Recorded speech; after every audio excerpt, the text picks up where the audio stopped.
Welcome back to Everyday English Podcast, where we help you speak with confidence. Have you ever smiled and nodded at your boss, even though you had absolutely no idea what they just said? Imagine this. It is Monday morning. You are standing in the meeting room. Your boss looks at you and says, "We need to drill down on the low-hanging fruit before we circle back." You freeze. Your heart starts beating fast. You just smile and say, "Yes." Ugh, that is the absolute worst feeling. I used to do that all the time in my first office job. I remember sitting in meetings for an hour, terrified that someone would ask me a question, just hoping they wouldn't realize I didn't understand half the idioms they were using. Today, we are going to stop the fake nodding. By the end of this episode, you will learn exactly how to interrupt politely and ask for clarity without looking unprofessional. This is such an important topic because I think we have all been there. It's the fake nod. You just move your head up and down, you smile a little bit, and you pray that the conversation moves on. Exactly. And it is not just about vocabulary, right? It is about fear. We feel like if we ask, "What does that mean?" people will think our English is bad. Or worse, they will think we are not good at our jobs. Right, it feels like admitting a weakness. But actually, what I have learned over the years, and I learned this the hard way, is that fake nodding is much more dangerous than asking a question. Why do you say that? Well, if you fake nod, you are agreeing to something you don't understand. Maybe you just agreed to finish a report by tomorrow, or maybe you agreed to work on the weekend and you don't even know it. That is a very good point. In business, clarity is everything. So today, we are going to look at a very specific skill, the clarification loop. It's a way to interrupt someone, even your boss, and ask for an explanation in a way that makes you look smart, not confused. I like that. Smart, not confused. Because there is a rude way to ask, right? If I just shout, "What?" or "I don't understand," that breaks the flow. Exactly. We want to be smooth. But before we get to the solution, Sarah, I want to try a little experiment. I want to show everyone what this fake nod trap looks like in real life. Uh-oh, am I the guinea pig here? You are always the guinea pig, Sarah. Let's do a role play. I am going to be a manager giving you a briefing for a new project. I am going to use some very common corporate slang, the kind of stuff you hear in offices in New York or London.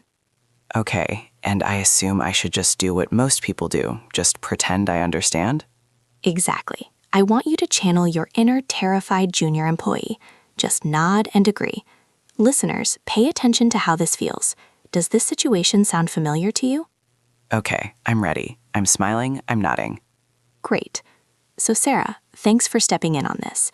Basically, we have a bottleneck in the Q3 pipeline, so I need you to reach out to the stakeholders and get a ballpark figure on the deliverables.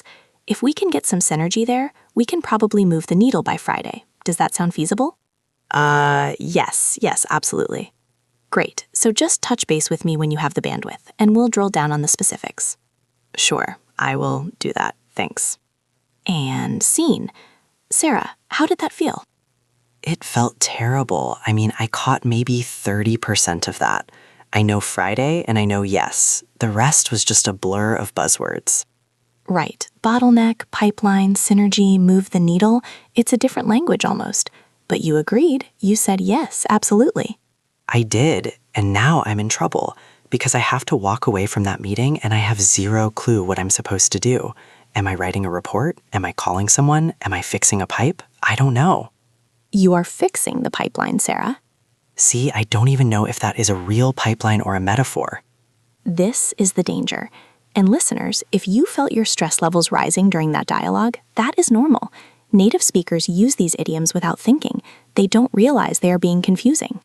So what should I have done? Because interrupting feels rude, especially if you're the boss. I don't want to cut you off. It feels rude, but it is actually a sign of engagement.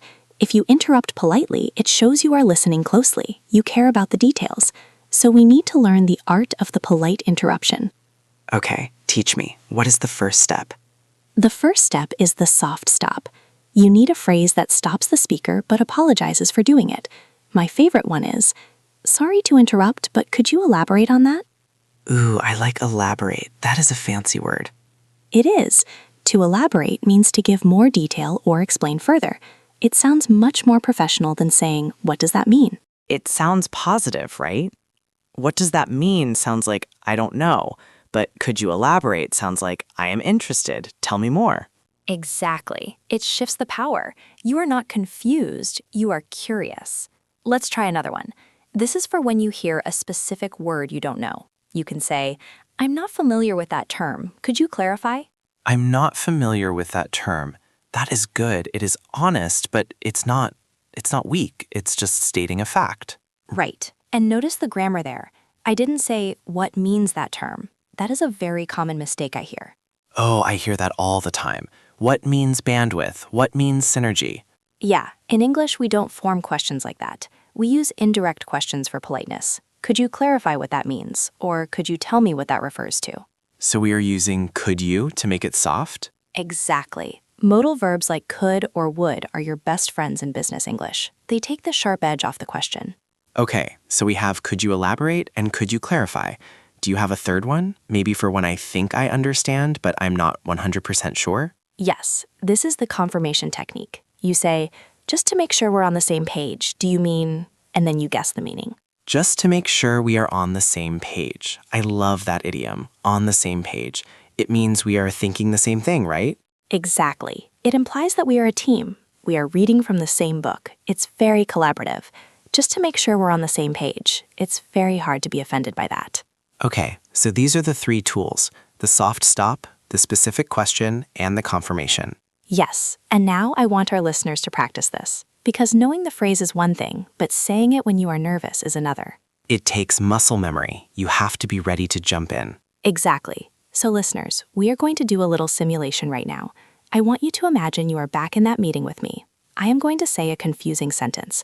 I want you to wait for the end of the sentence, pause the podcast, and say the interruption phrase out loud. Don't just think it, say it. If you are on the bus, whisper it. If you are in the car, shout it. Ready? Here's the sentence. I am the boss. I look at you and I say, "We really need to leverage our core competencies here." Did you say it? Did you say, "Sorry to interrupt, could you elaborate on core competencies?" Or maybe, "I'm not familiar with that term. Could you clarify?" It feels weird to interrupt a recording, doesn't it? But you have to get used to that feeling of breaking the flow. Absolutely. Now, Sarah, are you ready for round 2? I think so. I am armed with my phrases. Okay, we are going to do the exact same dialogue as before, same confusing words, but this time you are not going to fake nod, you are going to use the clarification loop. Okay, no more Mr. Nice Guy. I am going to interrupt you. Let's do it. So, Sarah, thanks for stepping in. Basically, we have a bottleneck in the Q3 pipeline. Sorry to interrupt, Tom, but just to make sure we are on the same page, when you say bottleneck, do you mean there's a delay? Yes, exactly. There's a delay in production. Things are getting stuck. Got it. A delay.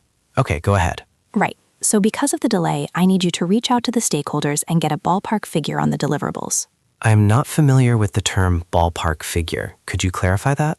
Oh, sure. A ballpark figure just means a rough estimate. It doesn't have to be exact, just a guess. Okay. A rough estimate. I can do that. Great. And if we can get some synergy there, we can probably move the needle by Friday. Could you elaborate on move the needle? That is a new one for me. It just means to make significant progress, make a measurable difference. Understood. So you want me to get a rough estimate from the stakeholders so we can make progress by Friday. Exactly. See? Now you know exactly what to do. And scene. Wow, that felt so much better. It sounded better too. You sounded confident, you sounded in control, and most importantly, you actually know what the job is now. Yeah, I'm not panicking about pipes anymore. I know I just need to get some estimates. Let's look at those words we just used, because they are very common in business English, and I think many of our listeners might hear them.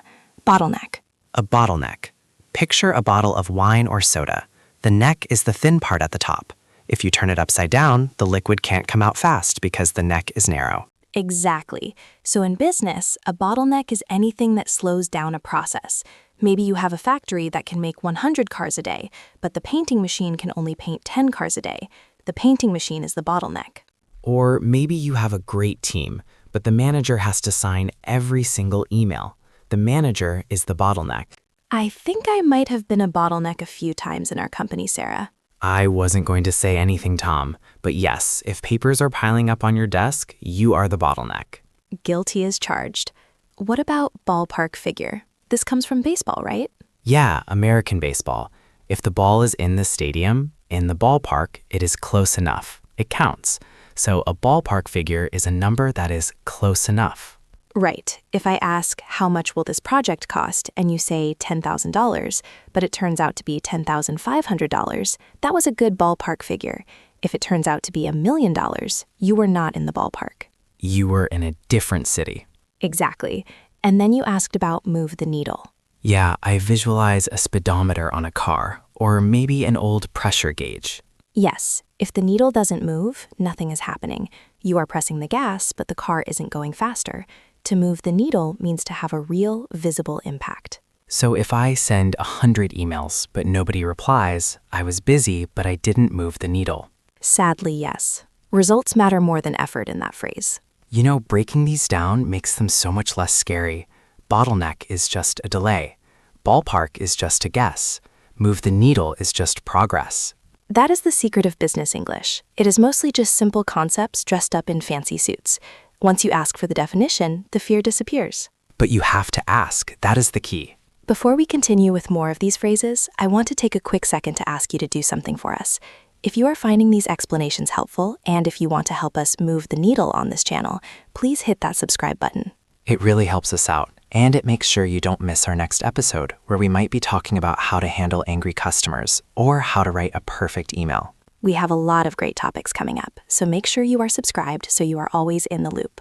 In the loop, there's another one. I can't help it. It is automatic. Okay, so we talked about the solution, but I want to go back to what happens if you don't do this, because we laughed about my pipeline panic earlier, but actually not asking can have serious consequences. It really can. I have a story about this, actually. It's a bit embarrassing, but I think it proves the point. Oh, please share. I love embarrassing stories. A few years ago, I was working with a client from the UK, and at the end of the meeting, he said, "Okay, Tom, why don't you table this for now?" Table this. Okay. Now, in American English, which is what I usually speak, to table something means to put it aside, to stop talking about it, like put it on the table and leave it there. Right. Let's table this discussion means let's stop.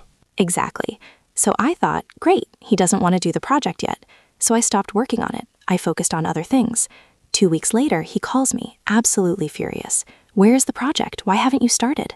Oh no. I said, "But you told me to table it."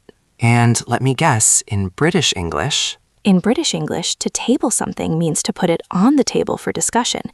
It means, let's talk about this right now. Let's start immediately. no way, it means the complete opposite? The exact opposite. American, stop. British, start. And because I didn't clarify, because I didn't say, just to make sure we are on the same page, do you mean pause or start? I almost lost the client. Wow, that is a nightmare, and it is such a small word, table. It cost me weeks of stress and a lot of apologies. And honestly, if I had just used the clarification loop, it would have taken 5 seconds. Sorry, when you say table, do you mean pause or start? Simple. That is a great lesson. Never assume, especially with English because there are so many varieties. British, American, Australian, we all have our little differences. Even native speakers have to use the clarification loop with each other. It is not just for learners. So, Tom, what about when the person speaks too fast? Sometimes it's not the vocabulary, it's just the speed. Can I use these phrases then? Absolutely. You can modify them slightly. You can say, "Sorry to interrupt, but I missed that last part. Could you repeat it a little slower?" Or maybe, "I want to make sure I get all the details. Could you slow down just a bit?" That's a great one. I want to make sure I get all the details. That frames it as a positive thing again. You are not slow, you are thorough, you are careful. I think that is the biggest takeaway for me today. Changing the mindset from I am annoying to I am thorough. Yes, when you interrupt, you are actually helping the speaker. You are ensuring that their message is received correctly. You are doing them a favor. I love that. So let's recap the 3 main phrases we learned today so everyone can write them down or just memorize them. Number 1, the soft stop. Sorry to interrupt, but could you elaborate on that? Use this when you want more detail or you want them to explain a concept fully. Number 2, the vocabulary check. I'm not familiar with that term. Could you clarify? Use this when you hear a specific word like bottleneck or synergy and you need a definition. And number 3, the confirmation. Just to make sure we are on the same page, do you mean Use this to check your understanding and avoid a tablet disaster like Tom had. Please avoid my disasters. That is why we make this podcast. Tom, I have a challenge for our listeners. Let's hear it. I want you to use one of these phrases this week, even if you already understand what the person said. Oh, that is interesting. Practice when the stakes are low? Exactly. Ask your friend, ask your colleague. Just say, could you elaborate on that? It is great practice for getting comfortable with interrupting. That is a fantastic idea. Build the confidence before you need it in a high-pressure meeting. And tell us how it went. We want to hear from you. Yes, please share your thoughts in the comments. We have a specific task for you today. I want you to practice writing one of these sentences. In the comments, write a sentence starting with, could you clarify? You can ask us about a word from this episode or just make one up. For example, could you clarify what move the needle means? It is great practice to type it out. We read every comment, and we might even reply to clarify things for you. Thank you so much for joining us today. Remember, asking questions is not a sign of weakness. It is the secret weapon of every fluent speaker. Stop nodding, start asking, and we will see you in the next episode. Bye, everyone.